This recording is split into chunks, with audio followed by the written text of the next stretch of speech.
Vous en ai déjà parlé. Michael Scofield, elle dans Death Note, Patrick Jane dans Mentalist, le professeur, Pedri. Ce genre de joueur, on ne dit pas qu'il joue au football, on dit qu'il récite un football. Mais vous croyez c'est pourquoi? Je n'ai plus peur de le dire, c'est le meilleur milieu de terrain du monde actuellement. Les passes couteaux, moi j'appelle ça des passes au laser. GPS dans le crâne, en fait Pedri c'est Waze. C'est Waze. Tu vois, avant même que tu fasses ton appel, il t'a vu. Avant même que tu fasses ton appel, il t'a vu. C'est Rafinha qui part en profondeur. 1, 2, 3, 4 joueurs. Évidemment que Rafinha se retrouve en face à face. Une passe qui casse une ligne de la défense et qui normalement aurait dû être décisif si Rafinha n'avait pas raté son face-à-face. Comme je vous l'ai dit, il récite une partition face à des joueurs qui jonglent en toute impunité au milieu de terrain. Il humilie des pères de famille en plein lundi soir alors que c'est les vacances. Il y a des enfants devant la télé. Ça, 3 joueurs comme ça, entourés, encerclés, ils résistent au pressing. J'ai envie de finir sur cette phrase tout simplement. Le football est demandé à l'accueil. Devinez qui arrive? Pedri. Pedri, tout simplement. Merci d'avoir égayé mon lundi soir. Merci. Victoire! Premier du championnat. Mais j'ai connu mieux, les gars. Je vous dis la vérité, j'ai connu mieux. Je dis pas qu'on a mal joué, mais aujourd'hui, pas satisfait à 100%, tu vois. Déjà, le dernier geste. Première mi-temps, surtout le dernier geste. On a bien joué, hein. Certaines actions, Rafinha, Yamal, Pedri. Pedri, un maestro, un magicien, un artiste. Voilà, je sais même plus quoi dire de ce joueur. Mais sur le dernier geste en attaque, première mi-temps, on aurait pu leur mettre 3-0, je vous parle sérieux. Et ensuite, on a de la chance parce que normalement, il y a un but qui n'est pas hors jeu pour le Rayo Vallecano. Après, ça compense parce que nous aussi, il y a un penalty non sifflé sur Rafinha où le joueur il le pousse. On a tous vu, on a des yeux. Mais bon, parlons du match. Yamal, je l'ai trouvé en forme. Franchement, il a envoyé des dribbles, il a envoyé des skills. Par contre, petit reproche, je trouve qu'aujourd'hui, il a perdu beaucoup de ballons et il a joué un petit peu trop perso. Surtout la première mi-temps. Il a beaucoup de déchets, il a joué un peu trop perso. Je trouve que des fois, il garde un peu trop la balle. Faut lâcher plus vite. Wallah, les gars, c'est déjà une des meilleures recrues de l'histoire du Barça. Je vous parle sérieux. C'est bon ou pas? Pedri, c'est le boss. C'est le chef. El Jefe, faut l'appeler. Jefe, Pedri, Potter. Mais c'est quoi ce niveau de zinzin? Mais en fait, les gars, s'il est pas là, mais c'est pas ce Barça, hein. Moi, je vous le dis, hein, si Pedri n'est pas là, c'est pas ce Barça-là que vous avez actuellement. Gavi, les gars, mais Gavi, il est trop fou dans sa tête. Mais je vous jure, Gavi, il a peur de rien.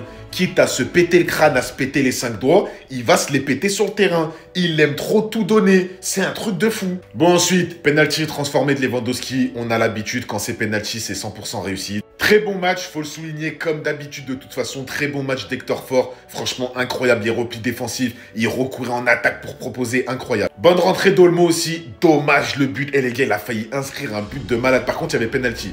Pour moi, il y avait penalty. Après, il y a Rafinha qui tire tout ça. Mais voilà, les gars, premier de Liga. Le Barça de retour, ça fait plaisir. Vous ne serez plus jamais premier. Jamais premier. C'est fini. Dédicace à Kevin. Plus jamais vous sentirez l'odeur de la première place. Je m'en vais tout de suite vous tourner le débrief. Vous savez où ça se passe. Le lien, il est dans la bio. Vous tapez Ben Baker dans la barre de recherche. Victoire 1-0 face au Rayo Vallecano. Les terreurs. Le Barça reprend donc cette première place du classement de la Liga. Premier avec 51 points. À égalité avec le Real. Mais regardez-moi cette magnifique différence de but. Plus 11. Et l'Atlético 3e avec 50 points. Je fais le malin. Mais on gagne avec la plus petite démarche de manœuvre. 1-0. But de Lewandowski sur penalty. Vous pouvez pleurer au vol. Ceux qui vont pleurer au vol, ceux qui n'ont pas vu le match. Parce que si vous me dites que le Rayo s'est fait voler un penalty, je vous réponds oui. Dites-moi le Barça s'en est fait voler combien ce soir? Dites-moi. Dites-moi. Je vous écoute. C'était un match dur. Le Rayo, c'est une équipe en forme. En très grande forme. Il fallait le faire. Peu importe la manière, il fallait le faire. Et ils l'ont fait. Et c'est tout ce qui compte. Merci mon Barça. Maintenant, va pas falloir faiblir. On a passé la 2e, c'est l'heure de passer la 3e et de les laisser dans le rétro une bonne fois pour toute cette saison. Vous voulez la vérité? Je vais vous dire la vérité. Voici comment le classement était le 3 novembre 2024. Le FC Barcelone nous mettait littéralement 9 points d'avance. 2 mois et demi plus tard, on a réussi à se retrouver dans cette position, à leur mettre au final 5-6 points d'écart. Par quel moyen? Bah oui, parce que je me rappelle de tout. Aujourd'hui, on va beaucoup parler de l'injustice que le Rayo Vallecano a subie. Oui, parce qu'il y avait bel et bien penalty ici, de Koubarsi, comme juste avant, eux-mêmes en ont bénéficié. Mais la vérité, c'est que d'ici à ici, les erreurs injustes comme ça, ils en auront aussi 10 000.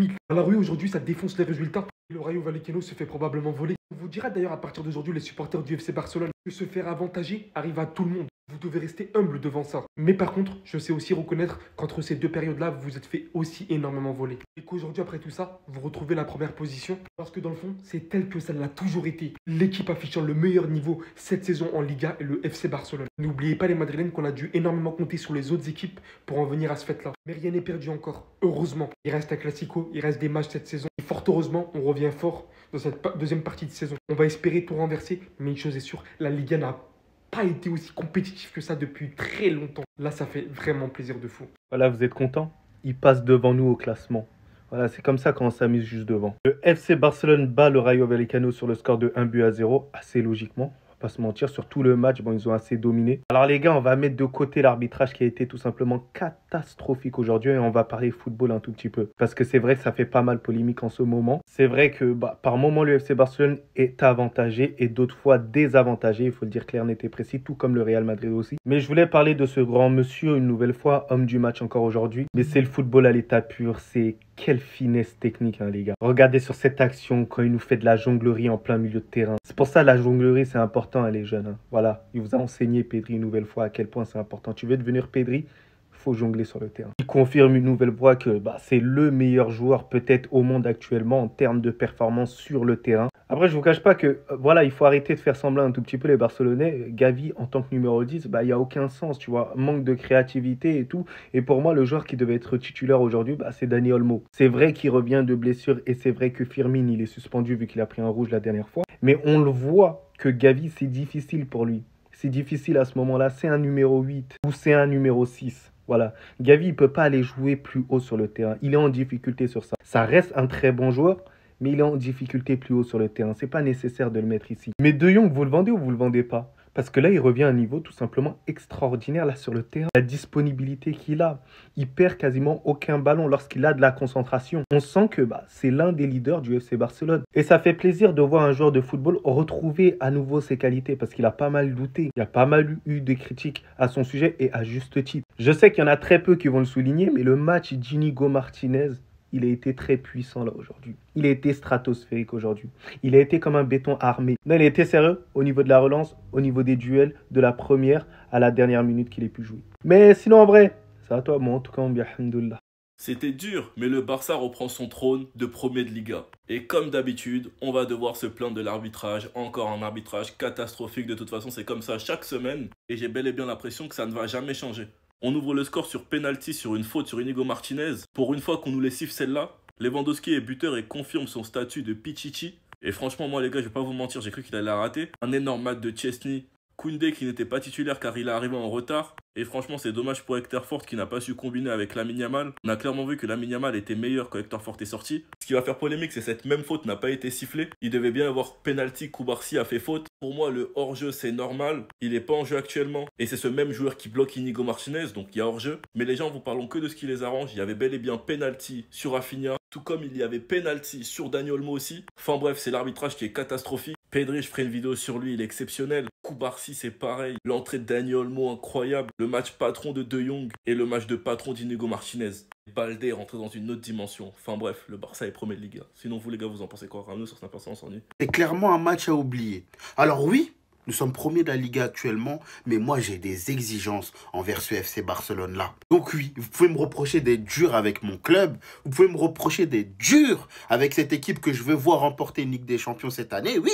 FC Barcelone joue quand même à la maison, il y a un certain caractère à avoir, au moins chez toi déjà. Victoire du Barça 1-0 sur penalty de Robert Lewandowski, un match encore une fois dans la polémique et certains diront l'essentiel a été fait. Le joueur qui se démarque encore une fois, Pedri, numéro 8. La magie, le pur football, c'est un joueur qui ne perd pratiquement pas de ballon. Aujourd'hui, s'il n'est pas sur le terrain, on s'ennuie pendant 90 minutes, je vous le dis. Hector Fort, franchement, match plutôt intéressant de sa part. Je vais appuyer sur la talonnade à l'aveugle pour Lamine Yamal. C'est un petit bonus, un petit plus, mais franchement, respect pour la performance. On a parlé de la magie de Pedri, mais parlons de la magie de Dani Olmo. Franchement, son entrée nous a fait du bien. Sur cet angle-là, tu te dis, mais comment il va faire pour passer ce rideau défensif? Et c'est sa qualité personnelle, la qualité individuelle de Dani Olmo qui lui permet de faire ce genre de geste technique, les gars. Derrière, franchement, ça peut finir par un penalty plus que discutable. Il aurait dû un peu en rajouter et je pense qu'il y aurait eu penalty là. C'est un peu les points positifs de ce match-là. Franchement, ce Barça-là n'a pas vraiment impressionné.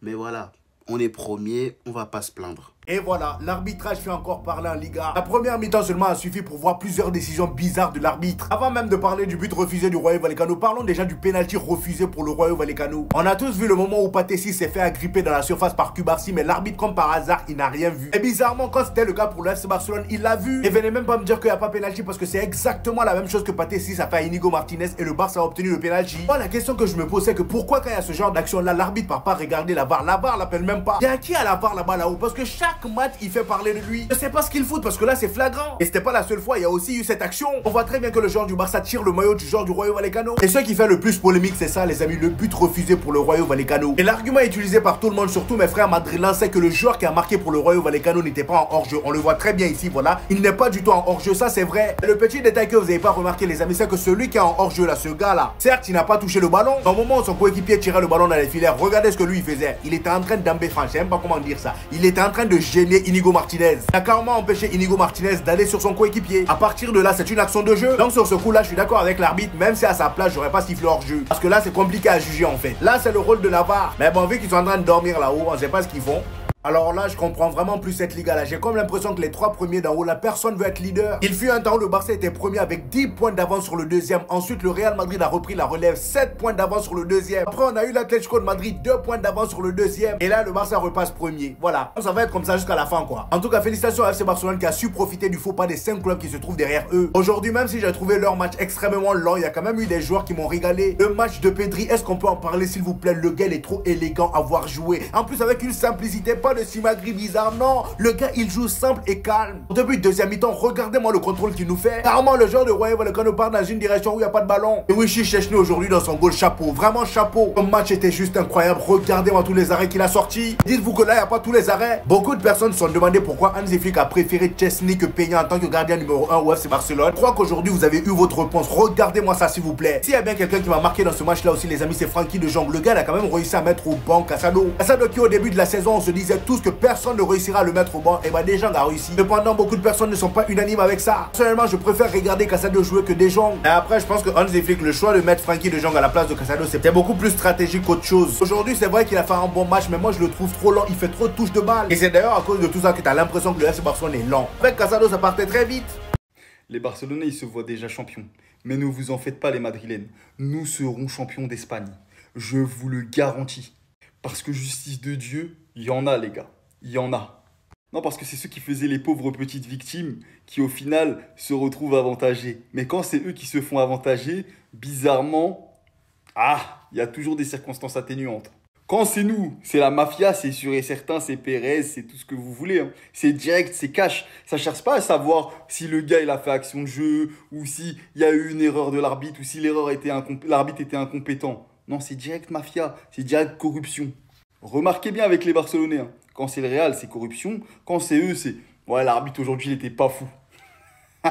Je vous vois, bande de malhonnêtes. C'est pour ça que je vous dis, justice de Dieu, il y en a. J'ai confiance en mon Seigneur. Le Real Madrid sera champion d'Espagne. Je vous le certifie, les gars. Parce qu'aujourd'hui, oui, le Barça s'est imposé, mais je vous le jure, ceux qui sont objectifs, et ils le diront pas parce qu'ils sont pas honnêtes, mais la vérité, le Rayo méritait le match nul. 100%. Si on enlève les erreurs d'arbitrage, le match méritait un match nul. Arrêtez tout ce qui est conspiration. Maintenant qu'on est premier du championnat, c'est fini. Ça dit, ne pensez plus à la Liga. Allez chercher un autre championnat. La Liga, c'est terminé. On a assis. Il n'y a pas une équipe qui peut nous... Ça dit qui a venu nous enlever à la première place. C'est pas possible. Quoi, Rayo Vallecano, ils sont petits dans notre affaire. Ils sont trop faibles. J'ai dit cette année, jusqu'à la fin de l'année, on ne perd pas. On ne va pas perdre. Il n'y a pas une équipe qui a se levé pour venir devant nous. Dani Olmo est fort que Zidane, ça dit ça commence pas. Contrôle Zidane fait si, et contrôle Olmo fait là. Si Zidane essaie, il casse son pied ou il meurt. Inigo Martinez est fort que Ramos. Donc aujourd'hui là, ça dit nous on est imprévisible. Aujourd'hui on peut gagner 5, après on gagne 4, et puis après on gagne 1. Ça dit vous ne devez pas nous maîtriser, vous ne pouvez pas nous maîtriser jamais de la vie. Donc on a assis, mais actuellement on est premier. Plus personne va être premier encore, c'est fini. Ça dit, le championnat est pour nous. Oubliez la Liga. Oubliez le championnat espagnol. C'est pour nous. On maîtrise. Donc, toute conspiration pour ne rien. La conspiration était inutile.